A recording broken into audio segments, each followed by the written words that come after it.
मन बड़ी ही विचित्र कृति है। ये मन शरीर के किस अंग में बसता है कोई नहीं जानता, किंतु संपूर्ण शरीर इस मन की इच्छा साकार करने के लिए प्रयास करता रहता है। अब यदि मन कुछ खाने का करे तो व्यक्ति उसकी वनोपवनों की इच्छा साकार करने का माध्यम ढूंढता रहता है।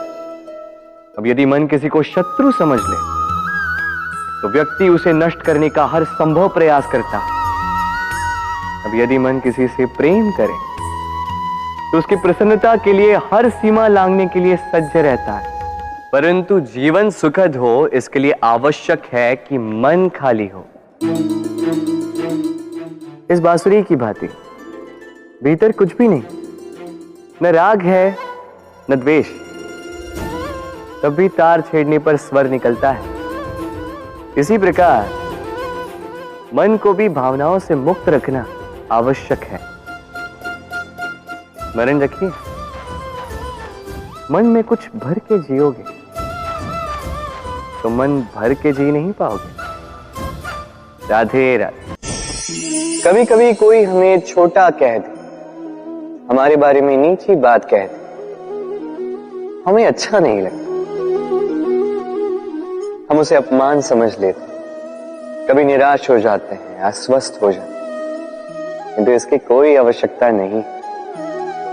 अब मुझे ही देख लीजिए, कोई मुझे मुरलीधर कहता है तो कोई मुझे छलिया, कोई मुझे नंद का आनंद कहता तो कोई मुझे माखन चो।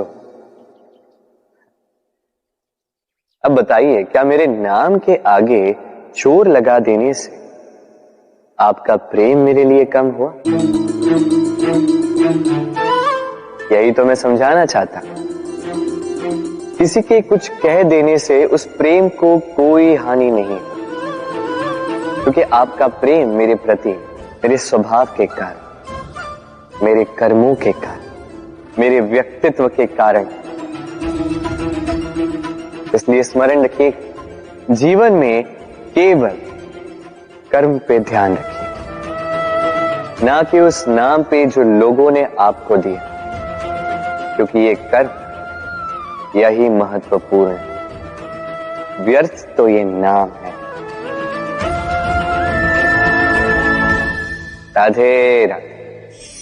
यदि हमारे जीवन में ये कला ही ना हो तो हमारा जीवन निरस हो जाएगा। अब यदि मैं आपसे पूछूं कि सबसे बड़ी कला कौन सी है, तो कोई कहेगा चित्रकला, क्योंकि वो उसके मन को आनंद देता है। कोई कहेगा युद्ध कला, क्योंकि उसमें विजय प्राप्त होती है। कोई कहेगा भवन निर्माण करने की कला, क्योंकि उसमें छत मिलती है। कोई कहेगा संगीत कला, कोई कहेगा नृत्य कला, कोई कहेगा अभिनय कला आदि इत्यादि। किंतु इस बात पर विवाद करना अनुचित है, हो ही नहीं सकता, क्योंकि प्रत्येक व्यक्ति की अपनी भिन्न भिन्न सोच, अपना भिन्न भिन्न दृष्टिकोण। बस एक बात है, एक विशेष बात जो हर कला में पाई जाती है, मन को प्रभावित करने का गुण। तो सबसे बड़ी कला वो जो मन को प्रभावित करे, और सबसे बड़ा कलाकार वो जो औरों के मन में प्रवेश करे। जिसके पास ये गुण होगा वो कलाकार सबसे बड़ा होगा। तो यदि ये संसार रंगमंच है तो हम इस रंगमंच के कलाकार, और यहां पर भी सबसे बड़ा कलाकार वही होगा जो औरों के मन में प्रवेश करेगा, वहां घर बसाएगा। और इस मन तक पहुंचने की सीढ़ी है ये 2.5 अक्षर शब्द प्रेम। तो प्रेम करते जाइए, जग जीतते जाइए। राधे राधे। आपने ऐसे कई लोगों को देखा होगा जिन्होंने संसार ही त्याग दिया, अपना घर दार हर संबंध छोड़ दिया, निकल पड़े केवल ईश्वर की खोज में। ध्यान करके सेवा की, किंतु फिर भी उन्हें कभी ईश्वर नहीं मिले। उल्टा असंतोष और बढ़ गया। क्यों होता है ऐसा? एक महत्वपूर्ण बात स्मरण रखिएगा, ईश्वर ही आनंद है। ध्यान का अर्थ है मन में इस आनंद को जगाना, और सेवा का अर्थ है इस आनंद को सब में बांटना। तो यदि इस मन में आनंद को जगाओगे और इसे सब में बांटोगे, तो ईश्वर रूपी आनंद आपको अवश्य मिलेगा। राधे राधे। ये संसार, इस संसार के अंत का, इसके विनाश का प्रारंभ कैसे होता है? किसी योग से, किसी भयानक असुर के आगमन से, या प्रकृति के रूठ जाने से? नहीं, इस संसार के विनाश का प्रारंभ होता है मैं से। ये मैं हूं, ये तुम हो, ये मैंने किया है, ये तुमने किया है, ये मेरा है, ये तुम्हारा है, आदि इत्यादि। ये भाव जब मन में घर कर लेता है, सर्वप्रथम घर बटता है, फिर बस्ती, फिर प्राण, और फिर देह, और अंत में समस्त संसार बट जाता है। और ये बंटवारा कहीं न कहीं मन मोटाव कर ही देता है। अब ऐसे में क्या किया जाए?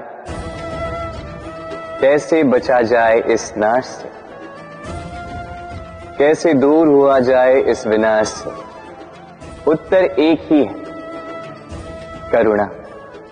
एक दूसरे की आवश्यकताओं को समझे, एक दूसरे की समस्याओं को समझे, एक दूसरे के दुख में साथी बने, एक दूसरे के सुख में भागी बने, और अंत में जब ये मैं हम में परिवर्तित होगा, तब ये विनाश स्वयं ही दूर होता जाएगा। तो इस हम में विश्वास रखें और मेरे साथ प्रेम से कहें, राधे राधे।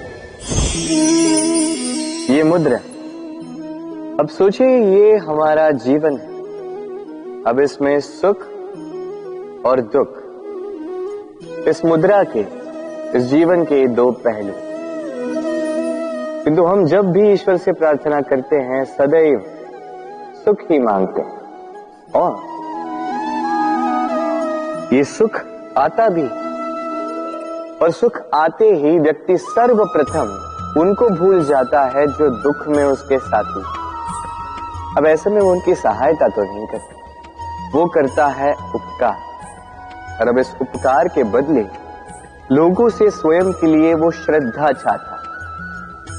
अब श्रद्धा, इस भाव के कारण वो स्वयं को दूसरों से अधिक श्रेष्ठ, स्वयं को दूसरों से भिन्न समझ लेने पर विवश हो जाता है, और अलग होने के कारण उसमें जागता है अहंकार, और ये बनता है उसके पतन का निमित्त। अब इसमें क्या किया जाए? क्या मांगा जाए ईश्वर से? ये प्रश्न उठता है।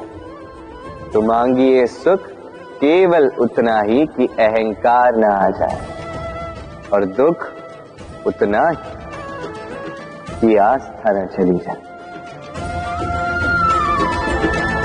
राधे राधे। स्वप्न, हम जीवन में स्वप्न देखते हैं, उन्हें पूर्ण करने का पूर्ण प्रयास करते हैं, किंतु ये स्वप्न पूर्ण ना कर पाने की स्थिति में हम टूट जाते हैं, बिखर जाते हैं, और फिर ये बोझ हम आने वाली पीढ़ी पर लगभग लाद देते हैं। हम सोचते हैं कि जो हम ना बन सके, हमारी संतान अवश्य बने, जो हम कभी ना पा सके, हमारी संतान अवश्य पाए। ये विचार अनुचित प्रतीत नहीं होता, किंतु ये भूल है, और यही भूल हम कर बैठते हैं। संतान प्रकृति और परमात्मा का आशीर्वाद है, उनके भीतर उनका अपना एक अस्तित्व छिपा है। तनी गौर से देखिए तो सही, आपने केवल उस संतान को जन्म दिया है, उसका जीवन आपका नहीं, इसलिए अपने संतान के साथ रहिए, समय व्यतीत कीजिए, उन्हें प्रेम दीजिए, भरपूर प्रेरणा दीजिए, किंतु प्रेरणा दीजिए उसका अपना स्वयं का अस्तित्व बनाने की, उसके स्वयं के स्वप्न पूर्ण करने की, ना कि अपने अधूरे स्वप्न पूर्ण करने की। उनके अस्तित्व को निखर कर उठने दीजिए। राधे राधे।